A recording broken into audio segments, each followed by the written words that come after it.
All right, if you'll recall, we've been going through the book of Jeremiah, and we've been trying to do some expository lessons out of this really very dense book. There's a whole lot here that's applicable to our society today, and it's actually that applicability that is actually causing me to go a little bit out of order here. So if you recall, we started out by going through chapter 1, where we just were introduced to the person of Jeremiah, and we actually looked at how the person of Jeremiah in a lot of ways ends up kind of mirroring some of the same experiences that Christ went through, so much so that whenever Christ asked his disciples, "Who do people say I am?" Jeremiah was explicitly called by name as someone that some of the individuals supposed that maybe Jesus was.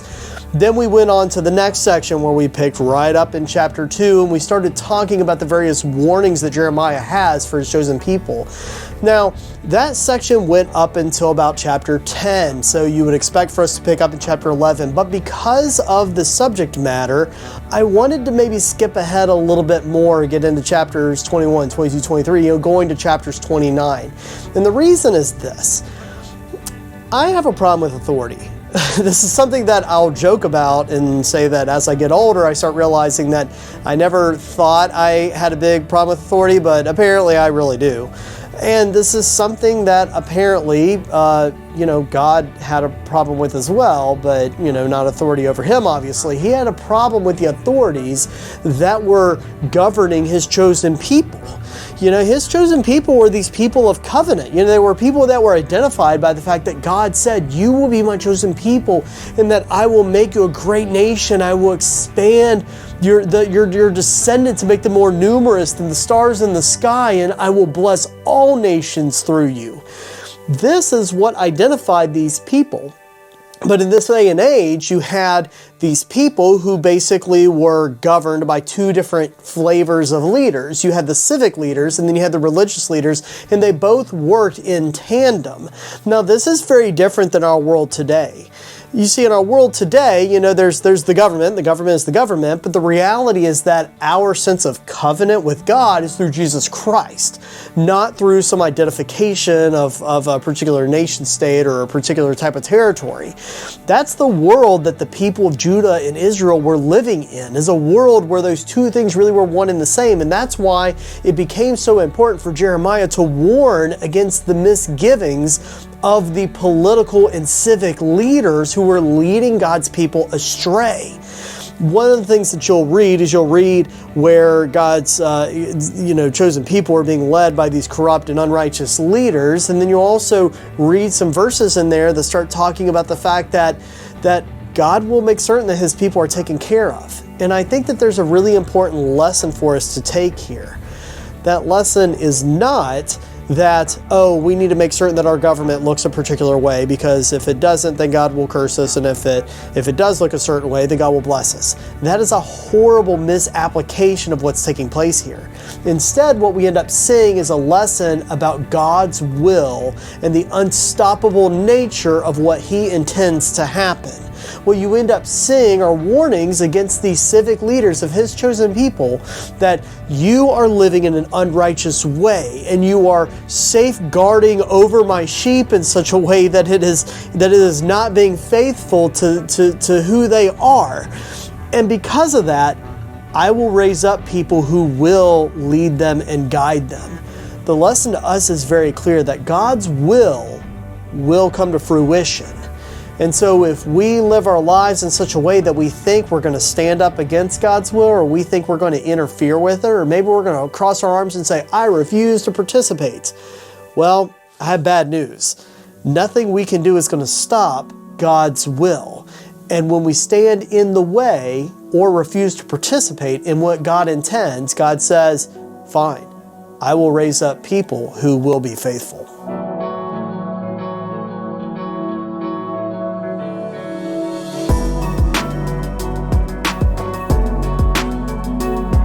Now, as we transition and get into chapter 23, we start moving away from the civic leaders, and we start moving into the religious leaders, prophets, individuals who it would appear were prophesying things that they felt might be popular, things that they felt might make God's people feel a little bit better about themselves. And you see God communicating through Jeremiah his disdain for this practice, for this kind of philosophy of giving people what they want just out of a sense of popularity or just trying not to ruffle any feathers. Unfortunately, you can see a lot of people doing that today. You see a lot of people playing to who they view as the home crowd. This is something that, unfortunately, I feel like you see every single time there's a major news story or something taking place in the national zeitgeist.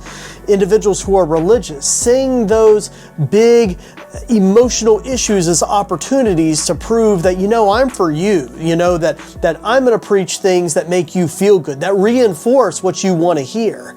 The reality is that truth is not always convenient. Truth is not always something that's popular. Truth is not always something that is going to make other individuals look at you and say, man, I'm just so happy that you told me that. Sometimes truth is something that cuts us to the heart. Sometimes it holds us accountable. Sometimes it's something that may even cost a great deal of humility or even discipline.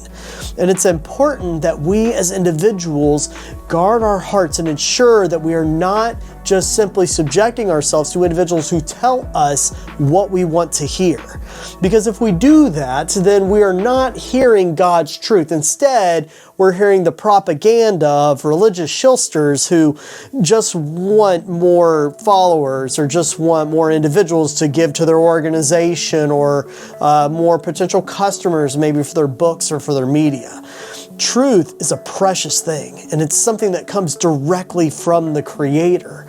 And so what you can see in the words of Jeremiah is that when individuals are touting themselves as being religious, as individuals who speak for the things of God, and yet all that they are professing with their mouth is stuff that they feel will gain them a little bit more popularity, God finds that distasteful. And ultimately, God looks at that and says, just because you're religious doesn't mean I'm going to give you a pass. If anything, it's the exact opposite.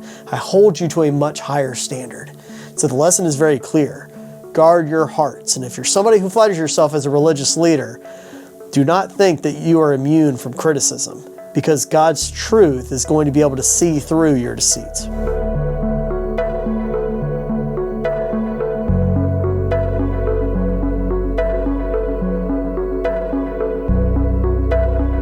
We can see very clearly that Jeremiah was not saying things just because they were popular.